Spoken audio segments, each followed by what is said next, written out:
شادی کے پہلے دن دلہا کھانے کا ایک بڑا سا تھال لے کر کمرے میں داخل ہوا اور کھانے کی بڑی زبردست خوشبو آ رہی تھی اور دلہن سے کہنے لگا آؤ کھانا کھاتے ہیں۔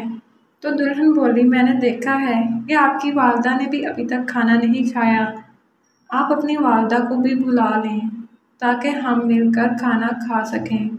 لیکن خاوند بہت ہی ٹال مٹول سے کام لے رہا تھا، وہ شاید بلانا ہی نہیں چاہ رہا تھا۔ اس لیے بیوی نے جب اس کا ماں کے ساتھ یہ رویہ دیکھا تو اس نے ایک دم سے طلاق کا مطالبہ کر دیا۔ بظاہر تو کوئی بڑی بات نہیں تھی جو طلاق کی وجہ بنی، مگر اس کے نتائج کافی سال گزرنے کے بعد سامنے آئے۔ طلاق کے بعد ان دونوں کی کہیں اور شادی ہو گئی اور وہ عورت نہایت ہی فرمانبردار بیوی تھی۔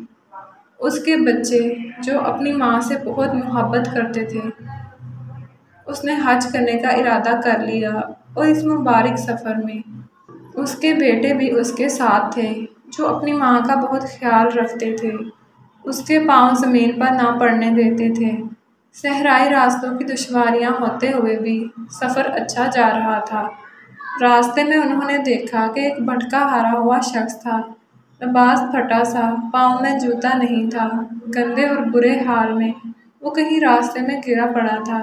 ماں نے بیٹے کو کہا دیکھو اسے کیا ہوا ہے، اسے اٹھاؤ، اس کا منہ ہاتھ دھلاؤ، اسے کچھ کھلاؤ۔ لڑکوں نے ایسا ہی کیا۔ جب اس عورت نے اس آدمی کا چہرہ دیکھا تو پہچان گئی کہ یہ تو اس کا پہلا شوہر تھا۔ اس عورت نے اس سے پوچھا تمہارا یہ حال کیوں کر ہوا؟ تو وہ کہنے لگا میرے بچے میرا خیال نہیں رکھتے۔ اور اس نے فوراً کہا وہ کیوں کر تمہارا خیال رکھیں گے، تم نے بھی تو اپنے والدین کے ساتھ یہی حال کیا تھا۔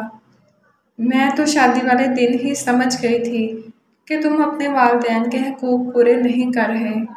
ہم یہ تو چاہتے ہیں کہ ہمارے بچے ہمارے فرمانبردار ہوں، مگر ہم اپنے والدین کے کتنے حقوق پورے کرتے ہیں یہ ہم بھول جاتے ہیں۔ جو انسانی حق ہے کہ اس کا بڑھاپا شاندار طریقے سے گزرے تو اس کو چاہیے کہ ماں باپ کے ساتھ بھی اچھا سلوک کرے۔ میری سٹوری دیکھنے کے لیے بہت شکریہ۔ اگر سٹوری اچھی لگے تو اسے لائک کر دیں اور میرے چینل کو بھی سبسکرائب کر لیں۔